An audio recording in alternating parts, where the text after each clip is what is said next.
Français parlent aux Français. Merci de votre réponse sur l'agriculture. Et justement, en lien avec l'agriculture, une question désormais de Pierrick sur le projet survivaliste, comme on peut l'appeler parfois. Bonsoir, Monsieur Soral. C'est pas exactement une question sur le sujet en lui-même, mais je vais la formuler. Envisagez-vous l'éventualité d'une crise économique porteuse de chaos, à la manière dont se l'imagine ce que l'on peut appeler les survivalistes à la Piero San Giorgio? Ce scénario serait-il pertinent d'un point de vue d'un global de domination?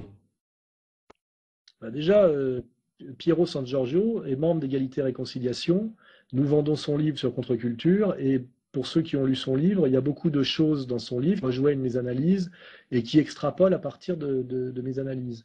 Donc je crois que la vision un peu catastrophique de ce livre, d'ailleurs, qui s'appelle, je crois, Survivre à l'effondrement économique, n'est pas certaine, mais elle est possible. Elle n'est pas certaine, mais elle est possible, et à la limite, ça coûte finalement pas trop cher de s'y préparer, même si ça n'arrive pas. Voilà. Donc c'est tout à fait possible.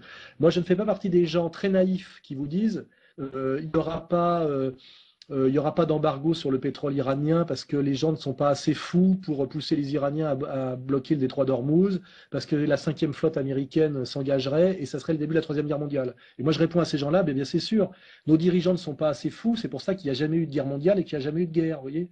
Donc effectivement, nos dirigeants sont assez fous pour qu'il puisse y avoir une 3e guerre mondiale, puisqu'il y a déjà eu la 2e et la 1re, et qui sont arrivés comme la 3e pour rien, c'est-à-dire elles auraient parfaitement été évitables, et donc effectivement, tout est possible, hein, voilà. Et le pire est possible aussi. Donc envisager un effondrement économique total avec un chaos social, une montée de la délinquance, de la pénurie, la rupture de tout ce qui fait comment dirais-je, une société qui fonctionne, c'est-à-dire le courrier qui ne marche plus, l'électricité qui ne marche plus vraiment, etc. Tout ça n'est pas du tout impossible compte tenu de beaucoup de signaux qui sont au rouge, voilà, au niveau des contradictions de l'Occident et surtout des élites et la manière dont elles fonctionnent. On peut même imaginer qu'un certain chaos soit une stratégie effectivement de domination et ne fasse pas peur à certaines élites qui, elles, savent qu'elles y survivront et ont déjà anticipé pour ne pas en être les victimes. Hein. On sait voilà, qu'il y a effectivement tout un réseau effectivement déjà en place et structuré pour que l'oligarchie échappe à un chaos, si jamais il doit y avoir un chaos, y compris un chaos nucléaire d'ailleurs. Hein. Tout ça existe. Vous pouvez vous intéresser en ce moment à la construction d'un aéroport aux États-Unis, je crois que c'est l'aéroport de Denver, si je ne crois pas me tromper. Voilà, il y a des endroits bizarres où on stocke des choses, où on crée des énormes abris, etc. Donc le pire est possible, puisqu'il y a eu, imaginez ce que c'est que d'être un Allemand au milieu des ruines de Berlin en 1945. Pour ceux qui ont lu Céline, les derniers livres de Céline, hein, D'un château l'autre, Rigaudon, etc., ces gens-là ont vécu l'apocalypse, ils ont vécu la fin du monde. Et ils étaient dans le pays le plus développé du monde, on peut le dire, qui avait les plus hautes élites en poésie, en philosophie, en physique-chimie, etc. Et pourtant, ce pays a vécu l'apocalypse. Voilà. Donc, tout est possible, même le pire. Et c'est pour ça qu'à la limite, s'y préparer n'est pas délirant. Je pourrais presque dire que c'est l'inverse qui est assez irresponsable. Voilà. Alors, Laurent, si tu veux poser ta question. Laurent? Oui, je ne sais pas si vous m'entendez.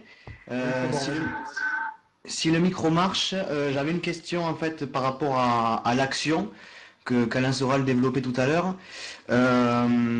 Justement par rapport à ce que nous, les jeunes, enfin moi mon cas de jeune étudiant en école de commerce, qu'est-ce qu'on peut faire en fait au niveau de l'action politique, au niveau de l'engagement associatif pour sortir de cette dépression générale qui touche la majorité de ma génération et qui ont compris un peu le processus de l'Empire.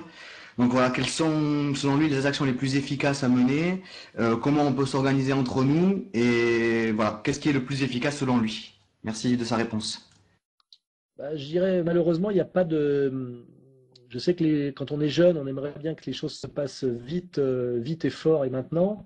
Malheureusement, il y a à part se former soi-même, faire de la pédagogie autour de soi pour aider à la prise de conscience. C'est-à-dire que moi, chaque fois que je vois quelqu'un qui se désaliène par rapport à l'idéologie dominante et qui comprend d'un seul coup comme un espèce de rideau qui se déchire, qui comprend l'envers du décor, c'est quelqu'un dont qui s'est rallié à la bonne cause et qui, le jour où ça bougera dans le bon sens. Ce qui est un peu important de se préparer, faire du réseau de conscience, du réseau de solidarité, etc. Parce qu'il y a un moment donné où ça va bouger très fort, je pense, et là, il faudra choisir son camp. Et plus, moi, c'est mon travail, et plus j'aurais aidé à faire basculer les gens dans la bonne lecture des choses et de les faire bouger du bon côté, quitte même d'ailleurs à ce qu'ils ne bougent pas, mais au moins qu'ils ne bougent pas du mauvais côté, et ben, c'est toujours ça de prix et de gagner, et ça peut être décisif. Voilà. C'est pour ça que moi, je crois énormément en ce moment à la formation. La formation, c'est-à-dire des gens qui comprennent ce qui se passe, qui ne croient plus aux médias dominants, qui sont capables de décrypter la mascarade par eux-mêmes d'ailleurs, hein, qui ont cette espèce de décodeur qui fait qu'ils comprennent même intuitivement les mensonges, les manipulations, etc.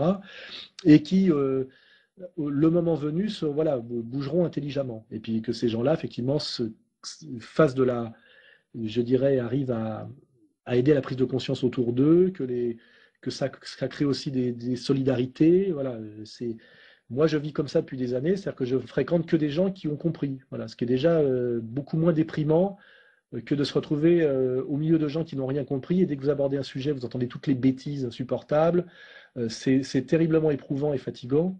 Et déjà, appartenir à un réseau de gens qui ont pigé à peu près les mêmes choses que vous, qui ne tombent pas dans tous les pièges et qui ont en général une capacité supérieure de solidarité, une générosité plus grande, une plus grande finesse, c'est déjà une manière d'affronter le problème, je dirais, au quotidien, sur le plan de la résistance à la dépression, sur le plan de la qualité de vie, parce qu'il ne faut pas oublier que le but, c'est quand même le bonheur, quoi, c'est de vivre moins mal. Et je vous le dis, le jour où ça pètera, plus il y aura de gens qui auront pigé et qui bougeront dans le bon sens, mieux ce sera. Et moi, c'est à ça que je travaille et je ne vois pas tellement d'autres conseils à donner, parce que les conseils à donner, genre d'aller faire des actions violentes, des actions solitaires, je ne suis pas là pour attirer des ennuis aux gens inutiles. Voilà, ça ne servirait à rien en ce moment. Par contre, oui, plus il y a de gens qui échappent au baratin de TF1, de France 2, à la mascarade qui est en train de se monter sur la campagne qu'on nous vend avec Hollande et Sarkozy, etc., plus les gens comprennent le mensonge sur la Syrie, le mensonge sur la Libye, le rôle joué par BHL, le vrai rapport de force en France, politique, communautaire, etc., l'injustice de la diabolisation des musulmans, etc., plus c'est des gens qui se comporteront bien en période de crise. C'est ça qui est fondamental, à mon avis, voilà. Y compris d'ailleurs quand ces gens font partie, il ne faut pas l'oublier, de ce qu'on appelle les corps constitués. Plus moi il y a de policiers qui me lisent, de CRS qui me lisent, de gradés et de militaires qui me lisent, plus je suis content. Je n'ai pas du tout un snobisme de gauchiste. Parce que je me dis, ces gens-là, à un moment donné, seront appelés à agir. Et le rêve, à un moment donné, effectivement, c'est qu'ils désobéissent aux ordres iniques qui leur seront donnés. Et pour moi, je préfère être lu par un CRS ou un gendarme que par un gauchiste, hein, de ce point de vue-là. Je finirai là-dessus. Merci de votre réponse. Je laisse. Veuillez écouter tout d'abord quelques messages personnels.